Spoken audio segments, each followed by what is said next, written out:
Hello, Nashlets, and welcome to today's edition of Noshing with Nashies. I've got a sweet treat for you. We are doing chocolate peanut butter cookies, and they are oh so good. So let's head into my kitchen for peanut butter chocolate cookie time. Hello, and welcome to today's edition of Noshing with Nashies, where we're going to make a special treat, chocolate peanut butter cookies, using that Jif peanut butter and chocolate spread. So for this, we are going to need 1.5 cups of flour. We will need 1 room temperature egg. It's okay if you don't do it at room temperature, it won't really ruin the recipe. We're going to need 1/2 cup of granulated sugar and 1/2 cup of brown sugar. You can use light or dark, and you don't have to pack that when you measure this out. We're going to need 1/2 cup of butter, which is 1 stick, and then we'll need 2 teaspoons of vanilla extract, but I am going to go ahead and use a fresh vanilla bean here just to make it extra special. Got that at Costco. And then we will need 3/4 of a teaspoon of baking powder and a pinch of salt. It's about 1/4 of a teaspoon of salt. And this is 1/2 cup of peanut butter and 1/2 cup of that Jif peanut butter chocolate spread. And just let me show you here. I'm using Skippy peanut butter, purchased at Costco. We are using Kirkland brand organic Madagascar vanilla beans, also purchased at Costco.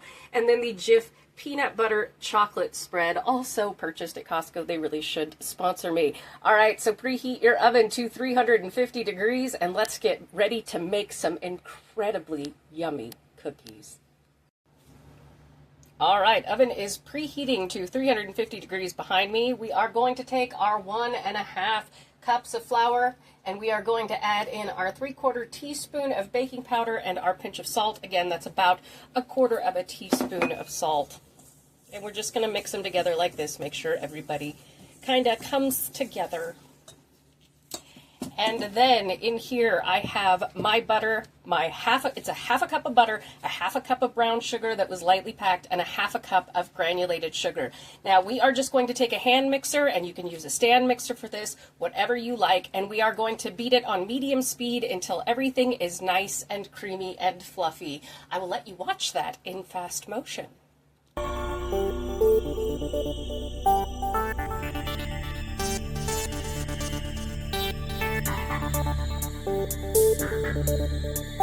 All right, that's nice and creamy, and my oven is ready.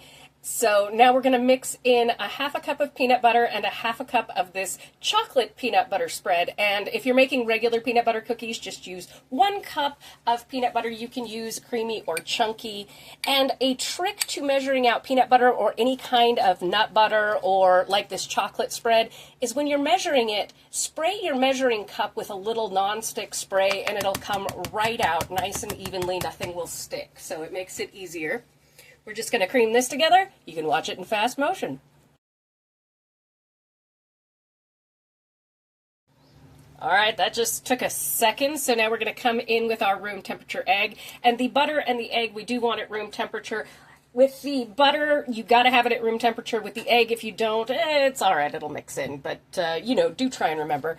And then we have our groovy vanilla bean paste here. This came straight out of the vanilla bean. This is what's going to elevate this. You can actually see the coloring on the edge there where the vanilla stained my little white kitty here, because this is fresh vanilla. Again, just use 2 teaspoons of vanilla extract if you don't have fresh vanilla. This is just, we're having a little bit of fun in Nashies' kitchen. Okay, I'm going to mix this together, and then we'll start putting in the flour. When adding your flour, add about half at a time. Do make sure to scrape down your sides. And a little trick I like to do when I'm working with either flour or powdered sugar or anything like that, before I turn on my mixer, I give it a little mix like this so it doesn't poof up in my face, because I have had that happen. Okay, so I'm just going to mix this. I'm going to add in the second part of the flour, mix it again, scrape down the sides, mix it one more time, and then we will put these together.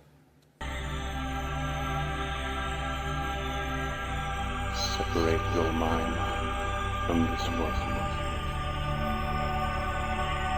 There we go. And as you can see, it's a very, very thick batter.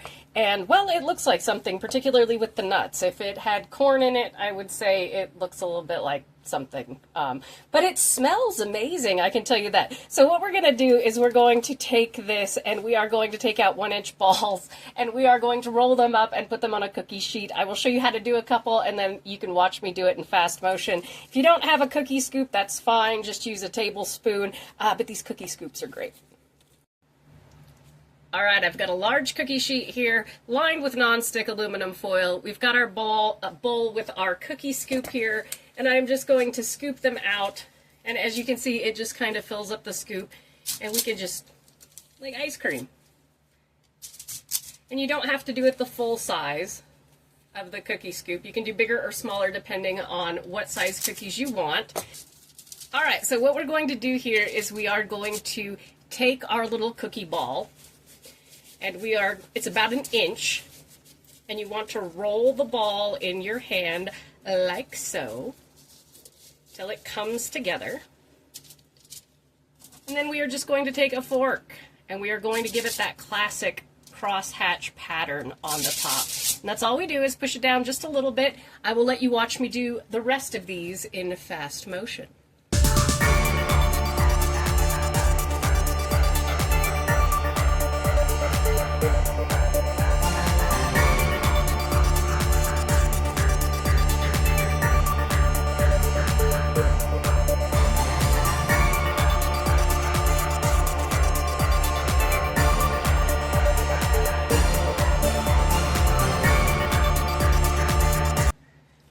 I've got these all pressed out. There are 12 of them on my sheet pan, separated by about 1 inch or so. We're going to bake these for 10 to 12 minutes in a 350-degree oven, and I'm just going to refrigerate the rest of my dough because there will be a second batch of this, probably 12 more cookies, so like 24 cookies is what this makes, roundabout depending on how you measure them. But the trick is when you bring these out of the oven, again, you want to go that full 10 to 12 minutes on these cookies. When you bring them out, don't take them off the sheet pan because they are going to be really flexible. You want to let them cool completely on your sheet pan before taking them off and doing your second batch. All right, I'm going to pop these in the oven and I will see you in 10 to 12. Oh yeah, and there we have them fresh out of the oven. It smells amazing. These are beautiful. I went 13 minutes on these just because I did a bit of a thicker cookie and I wanted to make sure that they set and everything. Plus, I like it just a tiny bit overcooked because it gives it that toasted flavor. But I'm going to let these cool down a bit, put in my second batch, and then we'll finish up this video. And there we have it, folks. Look at that absolute beautiful mountain of cookies. I got 20 cookies. You could easily make 24 if you make them all the same size. I don't really worry about that kind of thing. And this is a new recipe to me. Just came up with it in my kitchen today, so I haven't taste tested it yet. If you want to see what they taste like, I will link a short where Mr. Nashies and I are going to be doing a taste test, but based on the smell, I can tell you already, these are going to be incredible. And as always, the recipe will be in the description. Thank you so much for joining me for today's edition of Noshing with the Nashies. And remember, if you come to a fork in the road, pick it up and have a nosh with Nashies. Please like, comment, share, and subscribe, and consider becoming a member. See you in the next one. Bye!